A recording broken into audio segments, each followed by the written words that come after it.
Intermediate results వచ్చినాయి కదరా, pass అయినావా? 4 సబ్జెక్టులు ఫెయిల్ అయినా.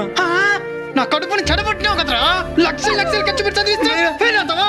ఫెయిల్ అవుతావా? పారా బయటికి, ఎట్టాన పోయి సాగరా. ఎవరు నువ్వు? మీ కొడుకు సూసైడ్ అటెంప్ట్ చేసుకున్నాడు.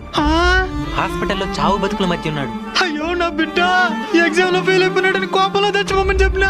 కోపంలో మీరు చచ్చిపోనొచ్చు, బాధలో వాడు చనిపోవాలనుకోకూడదా? లక్షలు లక్షలు ఖర్చు పెట్టి చదివించినాడన్నారు. ఒక్క క్షణం వాడికి అర్థమవుతుందో లేదో అడిగి తెలుసుకున్నారా? ఒక్కసారి బయటకు వచ్చి చూడండి. చదువు లేకపోయినా చరిత్ర సృష్టించిన వాళ్ళు ఎంతో మంది ఉన్నారు. ఫెయిల్ అయిపోతే సప్లిమెంటరీ రాసుకోవచ్చు, ప్రాణం పోతే. నాకు బుద్ధి వచ్చింది, కానీ నా బిడ్డ లేడంటే నేను బతకలేను. అయినా